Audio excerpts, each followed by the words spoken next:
பராசக்தி டான்னு சொல்லிட்டு சிவாஜியில் கூட ஒரு வசனம் பேசியிருப்பார். யார் நினச்சா பராசக்தி டா அப்படி சொல்லுவாப்புல. பராசக்தி படத்தை பொறுத்தவரை பார்த்தீங்கன்னா சிவாஜியோட ஃபஸ்ட்டு படமாக இருந்தாலும் அந்த டைலாக் ரைட்டர் யாருன்னு தெரியுதா? முத்தமிழ் அறிஞர் கலைஞர் எழுதுனது. அவருடைய வசனங்கள்லாம் தெரிக்குது. இப்போ பார்த்தீங்கன்னா நெகட்டிவாக அந்த மிஸ்கின் மாதிரி எல்லாம் நெகட்டிவாக பேசி கூட்டம் சேர்க்க பார்க்குறாங்க. அப்படி ஒரு காலகட்டத்தில் வந்து ஒரு ஒரிஜினலாக அவன் தன்னுடைய எழுத்துக்கள் மூலியமே கவர்ந்து ஒரு நாட்டையை பிடிச்சவர் தான் கலைஞர். ஓகேங்களா? அந்த மாதிரி ஒரு கலைஞருடைய பராசக்தி வசனத்தில் வந்த அந்த டைட்டில் வந்து சுதா கங்கரா கிடச்சது வந்து சுதா கங்கரா வந்து ஜெயிச்சிட்டாங்கன்னு தான் நான் சொல்ல முடியும். டைட்டில் கிடச்சதுக்கு. அதுக்கடுத்து பார்த்தீங்கன்னா மாசான ஒரு சிவகார்த்திகேயன் கிடச்சிருக்காரு. இப்போ அவருடைய பட்ஜெட்லாம் பார்த்தீங்கன்னா 50-60 கோடி தாண்டாமல் இருந்துச்சு. டாக்டர் பார்த்தீங்கன்னா 100 கோடியை தாண்டுச்சு. டான் பார்த்தீங்கன்னா 100 கோடி தாண்டுச்சு. அதுக்கடுத்து படமே இல்லாமல் இருக்குன்னா அமரன் அடிச்சிச்சு 400 கோடி. அப்படிங்கும்போது இவரை நம்பி வந்து படம் 400 கோடியோட பட்ஜெட் போடலாங்கிற சூழ்நிலையில் அவர் கையில் கிடச்சாரு. அதுக்கடுத்து பார்த்தீங்கன்னா மொக்க படமாக ஹீரோவை பண்ணிட்டு ரொம்ப மோசம் பண்ண ஜெயம் ரவி அவரும் பார்த்தீங்கன்னா இப்போ கிரிக்கெட் விளாண்டுட்டு இருக்கோம். ஒரு விராட் கோலி வந்து 5 மேட்ச்லேயும் டக் அவுட் ஆனால் 6வது மேட்ச்சில் அவர் எடுக்க முடியாது. ஏன்னா அவருடைய ஃபார்மான ஒரு பிளேயர். எப்போ வந்தாலும் அவர் வந்து கேம் சேஞ்சர். அது மாதிரி வந்து நீ தோத்தாலும் பரவாயில்ல, இந்த படத்தை நீ தான் வில்லனா பண்ண போகிற, இந்த படத்தை ஜெயிக்க வைக்கணும்னா அவருக்கு ஒரு நம்பிக்கை கொடுத்து ஜெயம் ரவியை வச்சது. அதுக்கடுத்து சூப்பரான ஒரு யங்ஸ்டர், அருமையான யங்ஸ்டர் அதர்வா அவங்களெல்லாம் கொண்டு வந்து உள்ளே வச்சது வந்து படத்துக்கு வந்து பார்த்தீங்கன்னா எக்ஸ்பெக்டேஷன் எகிரிச்சு. பெரிய ரஜினிகாந்த் படம் கமல்ஹாசன் சாருக்குள்ள படத்தோடைய இது வந்து எகிரிச்சு. அதில் பராசக்தின்னு ஒரு டைட்டில் வச்சது பார்த்தீங்கன்னா என்னெல்லாம் புல்லரிச்சிச்சுன்னு தான் சொல்ல முடியும். அதை பார்த்தோன்னே ஒரு பிளாக் அண்ட் ஒயிட் ரோலில் வந்து பராசக்தி சொன்னது வந்து ரொம்ப இதாக இருக்கும். பராசக்தி மாதிரி வந்து இந்த படம் வெற்றி அடையுங்கிறத எந்த சந்தேகமே கிடையாது. சுதா கங்கராவை பற்றி சொல்லியே ஆகணும். ஒரே அவங்க பண்ண வாழ்க்கையில் பண்ண ஒரு மிஸ்டேக் என்ன தெரியுமா?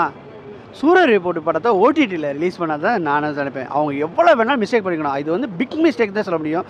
அவங்கள வந்து உலக தரத்தில் கொண்டு போய் நிறுத்த வேண்டிய நம்ம வந்து மக்கள் வந்து அந்த இப்போ கூட இன்றைக்கி வந்து மன்மதன் படம் ரிலீஸு. நீங்கள் அதுக்கு பதிலாக நீங்கள் வந்து சூரிய ரிப்போர்ட்டை ரிலீஸ் பண்ணுங்கள் சார். வந்து நாங்கள் உட்காந்து பார்ப்போம். இது ஏற்கனவே சூரிய போட்டு உடான்னு அப்படி இப்படின்னு சொல்லிட்டு 2-3 லாங்குவேஜ்லேயும் பார்த்தாச்சு. அப்படி ஒரு அற்புதமான படம். அதுக்கே செதுக்கியிருக்காப்புல. ஓடிடியில் கொடுக்க போகிறோம் தெரிஞ்சுமே அந்த படத்தை செதுக்குன அவர் வந்து பார்த்தீங்கன்னா அதுலேயும் பார்த்தீங்கன்னா கம்யூனிசம் அரசியல்லாம் நல்லாவே பேசியிருப்பாப்புல. அதில் வந்து சூப்பராக ஒர்க் அவுட் ஆகிருக்கும். பார்த்தீங்கன்னா நம்ம சூர்யா நடிப்பு அந்த மாதிரி ஒரு சூழ்நிலையில் வந்து இந்த படத்தை வந்து அவங்க ரிலீஸ் பண்ணுறாங்க. இந்த படம் நிச்சயமாக சொன்னேன் சுதா கங்கராவுக்கு வந்து பெரிய டேர்னிங் பாயிண்ட்டாக தான் இருக்கும். இனிமேல் இந்த மாதிரி படங்களே கிடைக்காதுங்கிற அளவுக்கு செதுக்கிடுவாங்கன்னு சந்தேகமே கிடையாது. ஃப்ரெண்ட்ஸுக்குள்ளே எப்போவுமே ஈகோ இருக்கணும். அந்த ஈகோ வந்து கொஞ்சம் ஜாஸ்தியாகிடுச்சுன்னு தான் நினைக்கிறேன். ஈகோ இருக்கணும். அந்த கதையை இப்படி பண்ண அப்படின்னு ஜாலியாக பேசிக்கலாம். அவளுக்கு அந்த மாதிரி ஃப்ரெண்ட்ஸுக்குள்ளே உள்ள நெருக்கடி தான் வந்து இந்த படத்துக்கு வந்து சூர்யா விட்டு சுதா விலகினதாகவே நான் நினைக்கிறேன். விலகினாலும் பரவாயில்ல. நீங்கள் வந்து அவரை விட்டு விலகிட்டு ஒரு மோசமான ஹீரோட்ட போகல. அதோட ஒரு நல்ல இப்போதைக்கு கமர்ஷியல் ஹிட்டான கொடுக்குற நீங்கள் எஸ்கேட்டு தான் போயிருக்கீங்க. அதனால் வந்து எஸ்கே சோடெல்லாம் கிடையாதுங்க. எஸ்கேடைய வளர்ச்சியெல்லாம் பார்த்தா ஆச்சரியமாக இருக்குது, பயமாகவும் இருக்குது.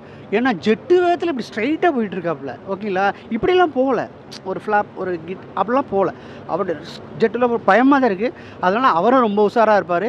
உங்களுக்கு வந்து 100 மடங்குக்கு பதிலாக 200 மடங்கு நடித்து கொடுப்பாருங்கிறதுல சந்தேகம் கிடையாது. ஒருத்தருக்கும் ஒரு யூனிக்னஸ் இருக்குது.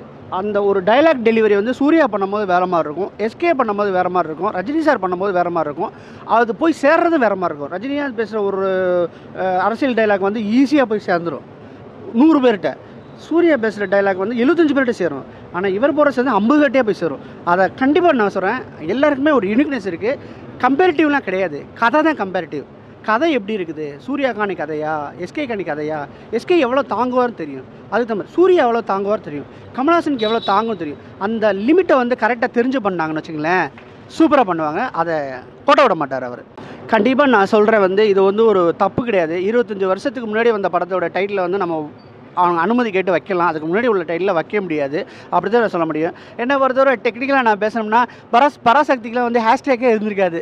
இப்போ ஹேஷ்டேக் வருது. அது வந்து சந்தோஷம். பழைய பராசக்தி போட்டோம்னா ஹேஷ்டேக் கூட கிடைக்காது. இப்போ கண்டிப்பாக ஹேஷ்டேக் வந்துடும். அது சந்தோஷம். இருந்தாலும் வந்து பார்த்திங்கன்னா டைட்டிலுக்காண்டி வந்து நம்ம வந்து அதாவது ஒரு வெற்றி படம்ங்கும் போது ஒரு உறுத்தும் இல்லையா? இப்போ நீங்கள் எந்த மாதிரி நீங்கள் பண்ண போகிறீங்க சொன்னால் கேஜிஎஃப் மாதிரி ஒரு படம் எடுக்கணும்னு ஒருத்தர் சொல்கிறான்ல, கேஜிஎஃப்னு வருதில்ல, அது மாதிரி பராசக்தி மாதிரி ஒரு படம் பண்ணணும் சார். வசனங்கள்லாம் தெறிக்க விடணும், ஜனநாயகம் பேசணும். அப்படிங்கும்போது அந்த டைட்டில் எடுக்கிறது தப்பு இல்லைன்னு தான் நான் சொல்ல வரேன். அமரன் வச்சுட்டு ஜெயிச்சிச்சு, பில்லா வச்சுட்டு ஜெயிச்சிச்சு. அடுத்து என்ன சொல்கிறது? நிறைய படங்கள் நீங்கள் சொல்கிற படங்கள்லாம் வந்து ஜெயிச்சிச்சு. நீங்கள் வச்சுட்டு மொக்க பண்ணாதான் கஷ்டமாக இருக்கும். காதலிக்க நேரமில்லே பார்த்தீங்கன்னா போகல. அந்த படம் வந்து ஹிட்டான படம். காதலிக்க நேரமில்ல போகல. ஸோ அது மாதிரி காதலிக்க ஏதோ ஒரு இடத்துல அவருக்கு ஸ்பார்க் ஆகும். அதை வச்சு வைக்கிறாங்க. ஹெல்த்தி தான். வேற மாதிரி இருக்காப்புல. அமரன்ல கூட அந்த மாதிரி ஒரு சின்ன கெட்டப்பில் வரும். நல்லாவே ரசிக்கிற மாதிரி இருக்கும். எஸ்கே பொறுத்தவரை ரசிக்க வைக்கலாம் தான் நான் சொல்ல முடியும். உண்மையிலேயே சொல்கிறேன், அவர் வந்து 2 படத்தோடைய அடியை வந்து அவரால் நிச்சயமாக தாங்கிக்க முடியாது. ஏன்னா அவர் வந்து அவ்வளோ தோல்வியெல்லாம் தாங்குகிற சக்தியே கிடையாது. ஏன்னா வாழ்க்கைங்கிறதும் பார்த்தீங்கன்னா அவருக்கு ஒரு தோல்வியாக போன மாதிரி அவர் ஃபீல் பண்ணுற இடத்துல வந்து படங்கள் சக்ஸஸ் ஆகணும். ஜெயம் ரவி சார் நான்லாம் வந்து பார்த்தீங்கன்னா பிரதர் பார்த்துட்டு ரொம்ப டிசப்பாயிண்டட் ஆனேன். காதலிக்க நேரமில்லை பார்த்துட்டு அதை விட டிசப்பாயிண்ட் ஆனேன். இந்த படத்துக்கு உண்மையிலே சொல்கிறேன், உண்மையிலே அவர் வந்து மறுபடியும் மீண்டு வரணும். அவர் ஜெயிக்கணும்னு நினைக்கிறேன். ஒரு நல்ல ஒரு நம்ம வர ஒரு பண்பான ஒரு ஹீரோ. அதனால் ஜெயிக்கணும். எந்த ஆட்டிடியூட்லாம் காமிக்க மாட்டார். நல்ல மனுஷன். அதனால் ஜெயிக்கணும்னு நினைக்கிறேன். இல்லை விஜயோட இடத்தெல்லாம் பிடிக்கலாம் கிடையாது. கன்னை கொடுத்ததுனால கிடையாது. கன்னை நீங்கள் வேறு இடத்துக்கு மாற்றி கூட கொடுத்துருக்கலாம். ஒருவேளை சூர்யாட்ட கூட கொடுத்துருக்கலாம்னு வச்சுக்கலாம். அந்த மாதிரிலாம் இருக்குது, போர்ஷன்லாம் இருக்குது. நிறைய ட்ரால் பண்ணிகிட்டு இருக்காங்க. இருந்தாலும் வந்து எஸ்கே வந்து நடிப்பில் வந்து நல்ல இது தான். கன்னை கொடுத்ததுனால அப்படின்னா கண்ணை கொடுத்ததுனாலன்னா ஒன்றுமே செய்ய முடியாது. இப்போ கண்ணை ஒருத்தர்கிட்ட கொடுத்தோம்னா ஹிட் பண்ண முடியுமா? எல்லாமே அவர் சூழ்நிலையெல்லாம் சமமாக அமையணும். அதனால தான் நான் சொல்ல வரேன். கண்டிப்பாக சொல்கிறேன், இது வந்து பெரிய டைட்டிலு, நல்ல ஆப்டாகவும். நீங்கள் 2K கிட்ஸ் தான் வந்து என்னடா பராசக்தின்னு வைக்கிறாங்கன்னு தெரியும். ஆனால் அவங்களுக்கு வந்து வரலாறு தெரியாது. நல்லா தெரிஞ்சவங்க வந்து பராசக்தி டைட்டிலை வந்து ஆதரிப்பாங்க. ஜெயிக்கணும்னு எண்ணங்கள் வந்து ஜெயிக்கணும்னு இருக்கணும்னு சொல்கிறேன். கண்டிப்பாக எக்ஸ்பெக்டேஷன் பயங்கரமாக இருக்குது. ஏன்னா 3 ஹீரோ இந்த மாதிரி மல்டி ஹீரோஸ் போட்டு படம் வந்து தமிழில் ரொம்ப குறைவு. ஆயுதத்து வந்துச்சு. அதுக்கு பின்னாடி 3 ஹீரோ இப்போ தான் பண்ணுறாங்க. நல்லா வரும்.